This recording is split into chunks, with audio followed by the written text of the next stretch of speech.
Okay, now this is something you don't know how to do yet. The manager of a Starbucks store is mixing Colombian coffee, which sells for $5 per pound, with Arabica coffee or Arabica, I don't know how to say it, that sells for $10 per pound. At the end of the month, there's 50 pounds of the Arabica coffee left. The store manager decides to mix the remaining 50 pounds with some Colombian coffee. He decides to sell the new blend for $8.50 per pound. How many pounds of the Colombian coffee should be in the new mixture? Now, he wants to sell that remaining amount, but he doesn't want to sell it for less than what he would if it were separate. Okay, that's the point. So, how many pounds of Colombian coffee? There's only one answer here. But there's 3 units because you got the Colombian, but there's also the Arabica and the money, okay? So 3 units, we know how to at least set it up. So total, that wasn't mean, I put money in all of them. Money total, money single, how many, that means how many, not money, and then the Arabica and Colombian. Okay, so cost for the Arabica, how much does that cost? It costs $10 per pound. Okay, get 10 out of there. Colombian coffee, $5 per pound. Get $5 out of there. Okay, you actually know one of these. How many pounds of Arabica coffee? Well, you got 50. 50 pounds, that's for the Arabica, and I don't know the Colombian coffee. Okay, so we can get those out of there, both of them.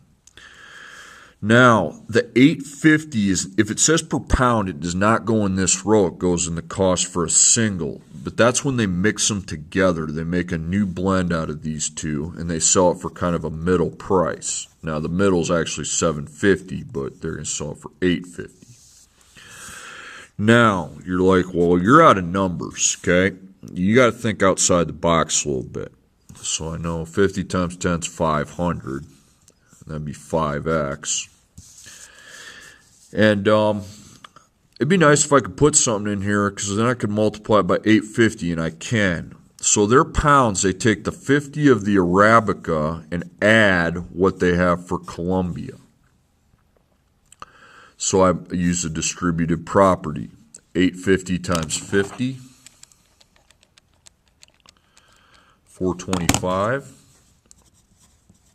Plus 50x, okay? Or no, 850x, sorry. X times 850, just about lost myself there.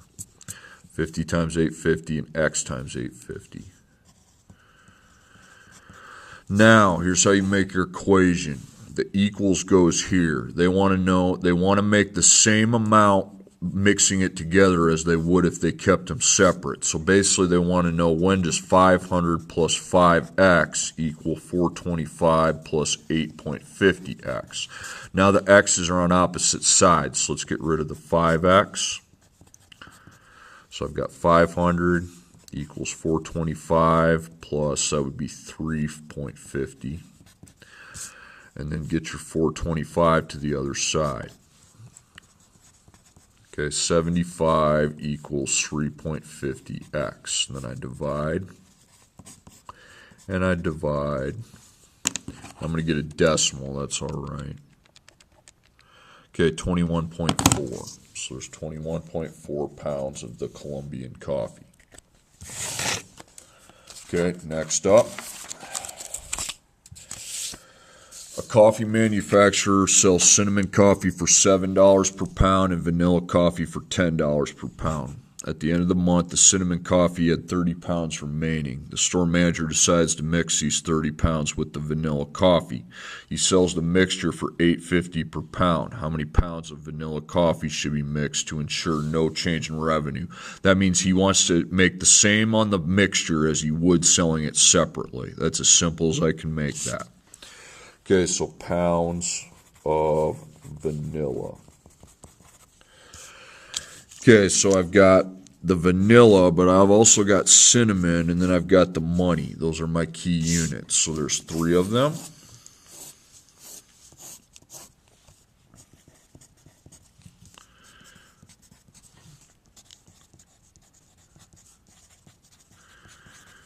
So money, money, and then the vanilla and the cinnamon.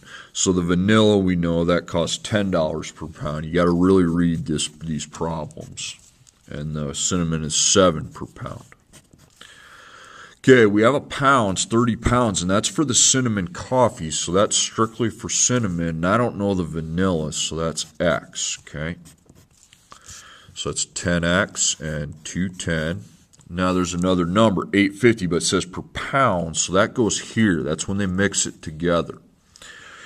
And again, it'd be nice if I had something here, but I do have it because I'm taking the X pounds I have of vanilla and adding the 30 remaining pounds of cinnamon. And then it's distributed property. So 8.50X and 255.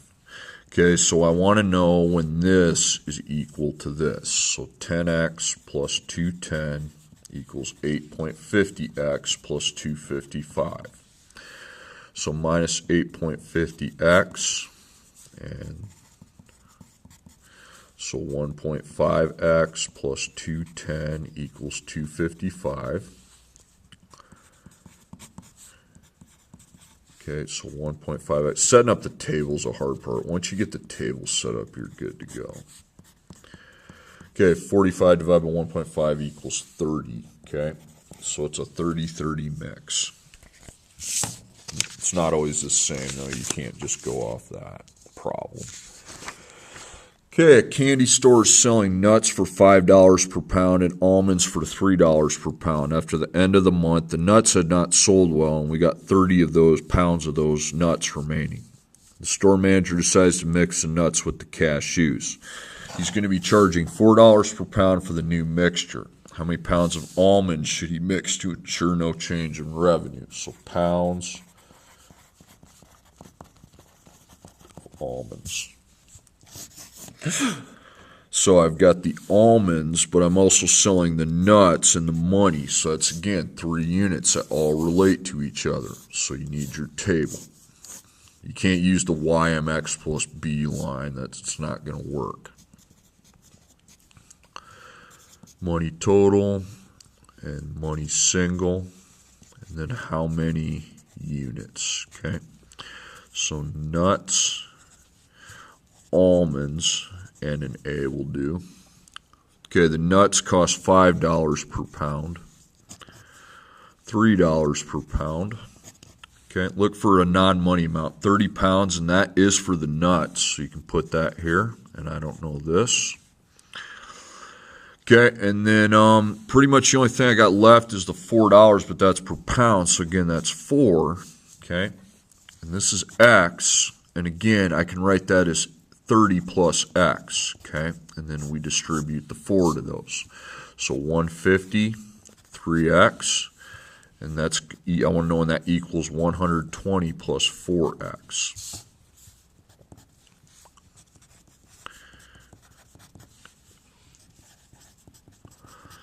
So get your X's on the same side, okay? Dang it, this is going to be 30-30 again. It doesn't always work that way, okay? So minus 120, minus 120, so 30 is equal to X. Doesn't always work where it's 30 and 30. I made up 2 stupid problems.